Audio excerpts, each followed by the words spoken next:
यह कहानी एक साधारण व्यक्ति मनोज की है, जो एक छोटे से गांव में रहता है।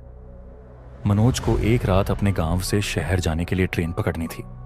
इस यात्रा में वह अपने पिता की सलाह को अनदेखा कर देता है और यह छोटी सी गलती उसे एक खौफनाक अनुभव की ओर ले जाती है।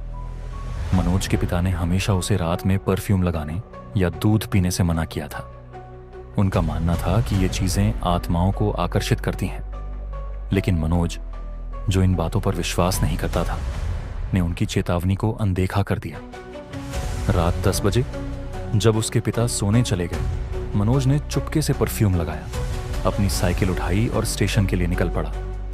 गांव की सीमाओं को पार करते हुए वह एक सुनसान रास्ते पर पहुंचा। दिन के समय यह रास्ता हरे भरे पेड़ों और पक्षियों की चहचहाहट से भरा रहता था, लेकिन रात में इसका माहौल पूरी तरह बदल चुका था। चारों ओर सन्नाटा पसरा हुआ था।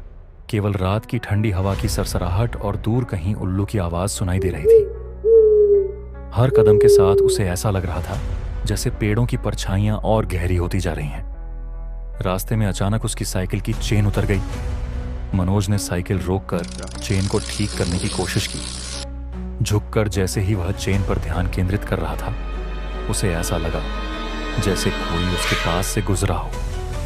ठंडी हवा का एक झोंका उसकी गर्दन के पास से गुजरा और उसका दिल जोर से धड़कने लगा। उसने तुरंत पीछे मुड़कर देखा, लेकिन वहां कोई नहीं था। अंधेरे में पेड़ों की छायाएं और डरावनी लगने लगी। मनोज ने जल्दी जल्दी चेन को ठीक किया और बिना समय गंवाए साइकिल पर सवार होकर तेजी से आगे बढ़ गया। स्टेशन पर पहुंचने के बाद मनोज ने जल्दी जल्दी टिकट खरीदी और ट्रेन की ओर बढ़ा। प्लेटफॉर्म सुनसान था।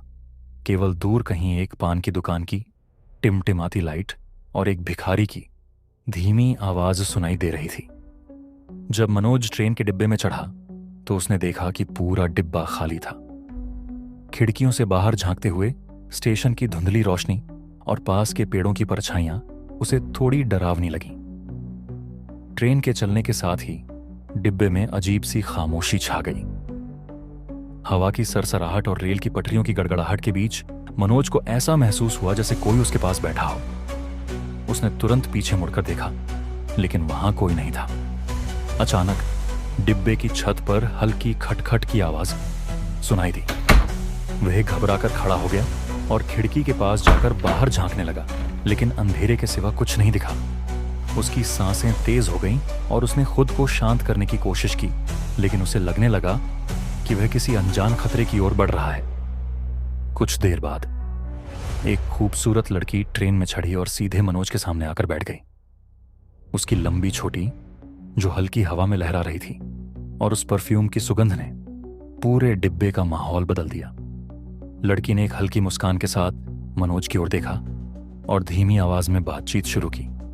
उसने न केवल मनोज से उसके गांव और यात्रा के बारे में पूछा, बल्कि परफ्यूम की खुशबू को सराहते हुए कहा, यह खुशबू तो बड़ी अनोखी है। क्या यह तुम्हारे गांव की खास पहचान है? मनोज को लड़की की बातें अजीब लगीं।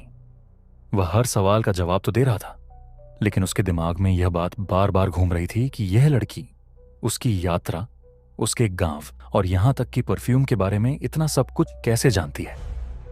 लड़की के सवालों का सिलसिला ऐसा था जैसे वह मनोज की हर छोटी बड़ी बात पहले से जानती हो। यह एहसास मनोज को और भी बेचैन करने लगा। बातचीत के दौरान लड़की ने ऐसी बातें कहीं जो मनोज को अंदर तक झकझोर गईं। उसने कहा, क्या तुम्हें भी उस सुनसान रास्ते पर किसी की मौजूदगी का एहसास हुआ था? मनोज ने चौंकते हुए जवाब दिया, हाँ, ऐसा लगा था जैसे कोई मेरे पास से गुजरा हो, लेकिन मैंने देखा तो वहां कोई नहीं था। लड़की ने हल्की मुस्कान के साथ कहा, वही रास्ता, वहां हमेशा कुछ अनहोनी होती है। मैं भी वहां से गुजरी थी। उस समय मुझे लगा जैसे कोई मेरी परछाई के साथ चल रहा हो। मनोज का दिल तेजी से धड़कने लगा। उसे समझ नहीं आ रहा था कि लड़की यह सब कैसे जानती है। उसने हिम्मत जुटाकर पूछा, तुमने कैसे पता किया कि मैं उस रास्ते से आया हूं? लड़की ने एक ठंडी हंसी के साथ जवाब दिया, क्योंकि मैं वही हूं जो उस रास्ते से गुजरने वालों को देखती हूं। यह सुनते ही मनोज के मन में डर और शक का तूफान उमड़ने लगा। अचानक ट्रेन एक स्टेशन पर रुक गई। डिब्बे की लाइट जलने के साथ ही मनोज को थोड़ी राहत महसूस हुई, लेकिन जैसे ही उसने लड़की की ओर देखा, उसका दिल दहल गया। लड़की के पैर उलटे थे और वह अब उसे ठंडी, बेजान आंखों से घूर रही थी। उसकी मुस्कान अचानक से गायब हो गई और उसकी उपस्थिति से डिब्बे का माहौल भारी और ठंडा हो गया। मनोज का दिमाग सुन्न हो गया और उसे समझते देर नहीं लगी कि वह लड़की इंसान नहीं, बल्कि एक खतरनाक चुड़ैल थी। मनोज ने जैसे ही ट्रेन से भागने की कोशिश की, चुड़ैल ने एक तेज चीख के साथ उसकी तरफ छलांग लगाई। उसकी डरावनी आंखें अंधेरे में चमक रही थीं और उसका हर कदम मानो हवा को चीरता हुआ आ रहा था। मनोज के रोंगटे खड़े हो गए, लेकिन उसने अपनी सारी हिम्मत जुटाई। उसने आसपास देखा, पर कोई मदद नहीं थी। चुड़ैल ने उसे झपट कर पकड़ लिया और उसकी ओर अपनी बर्फ जैसी ठंडी उंगलियां बढ़ाई। मनोज ने पूरी ताकत से छटपटाते हुए उसे धक्का दिया। उस एक पल में जैसे ही उसने खुद को छुड़ाने की कोशिश की, उसके हाथ में चुड़ैल का एक काला धागा आ गया, जिसे छूते ही उसके भीतर अजीब सी ऊर्जा महसूस हुई। उसने उस धागे को खींचकर तोड़ दिया। चुड़ैल जोर से चिल्लाई। उसकी आवाज डिब्बे की दीवारों से टकराकर गूंज उठी। मनोज ने यह मौका नहीं गंवाया। उसने तेजी से ट्रेन के पिछले दरवाजे की ओर दौड़ लगाई।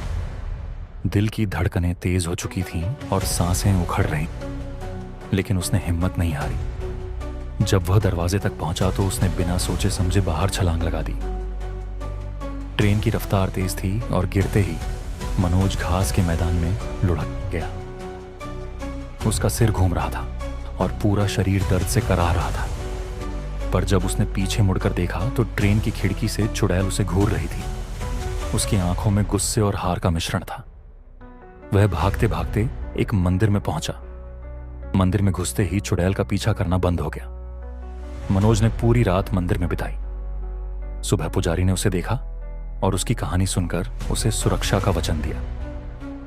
पुजारी ने मनोज को एक रक्षा कवच दिया जो तुलसी के पत्तों और मंत्रों से अभिमंत्रित था। उन्होंने कहा, यह कवच तुम्हें हर बुरी शक्ति से बचाएगा, लेकिन इसे कभी मत उतारना। इसे पहनने से तुम्हारी ऊर्जा संरक्षित रहेगी। पुजारी ने मनोज के माथे पर चंदन का तिलक लगाया और हवन किया।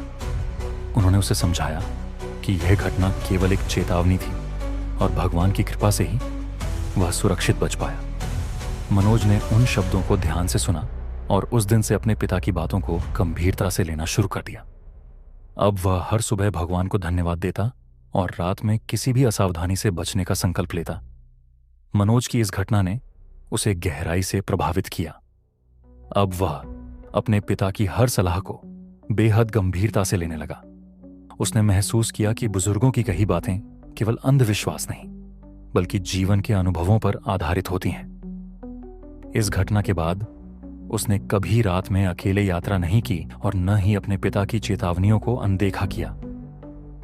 हर सुबह जब वह मंदिर में भगवान को धन्यवाद देता तो उसे एहसास होता कि उसकी जान बचाने में पिता की बातों का कितना बड़ा योगदान था।